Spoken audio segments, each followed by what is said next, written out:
জঘন্যতম ঘটনা। সিট গঠন হয়েছে, পরিবারের পক্ষ থেকে 4 জনের বিরুদ্ধে অভিযোগ দেওয়া হয়েছিল, 2 জনকে গ্রেপ্তার করা হয়েছে, 3 জনকে ডিটেন্ট করা হয়েছে, যাদের সঙ্গে পলাতক 2 আসামির ফোনে কথোপকথন পেয়েছে পুলিশ।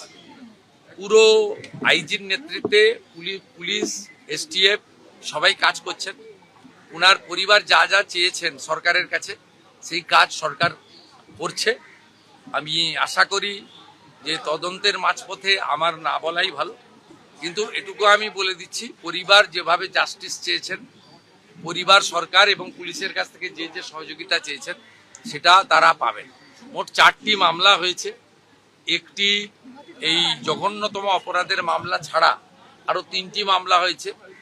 সম্ভবত আমি এক্ষুনি বলবো না, আমি কাউকে ক্লিয়ারেন্স দিতে চাই না, পুলিশ বলবে। যেটা মব লিঞ্চিং হয়েছে, এর পিছনে একটা কমিউনাল অ্যাঙ্গেল ছিল। রেল লাইনে যেভাবে রেলপথকে উপড়ানো হয়েছে, আমাদের অতীত ইতিহাস মনে পড়ছে। 2019-এর সিএ বিরোধী আন্দোলন বা কিছুদিন আগে ওয়াকফ অ্যামেন্ডমেন্ট বিরোধী আন্দোলন। তৃতীয় হচ্ছে সিআরপিএফ এর 2 জন জওয়ান আহত হয়েছেন, একটা পুলিশের গাড়িকে জ্বালানো হয়েছে।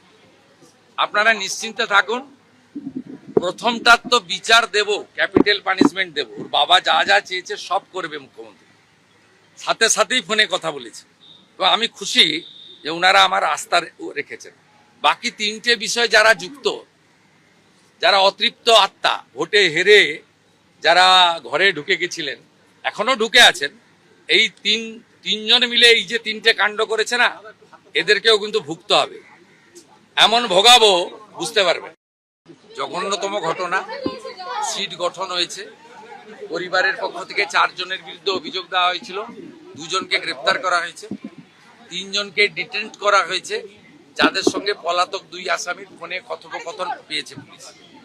পুরো আইজির নেতৃত্বে পুলিশ, এসটিএফ সবাই কাজ করছেন। উনার পরিবার যা যা চেয়েছেন সরকারের কাছে সেই কাজ সরকার করছে।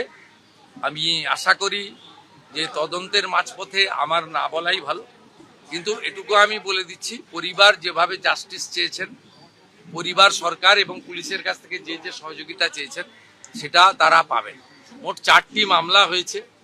একটি এই জঘন্যতম অপরাধের মামলা ছাড়া আরো 3টি মামলা হয়েছে। সম্ভবত আমি এক্ষুনি বলবো না, আমি কাউকে ক্লিয়ারেন্স দিতে চাই না, পুলিশ বলবে। যেটা মব লিঞ্চিং হয়েছে, এর পিছনে একটা কমিউনাল অ্যাঙ্গেল ছিল। রেল লাইনে যেভাবে রেলপথকে উপড়ানো হয়েছে, আমাদের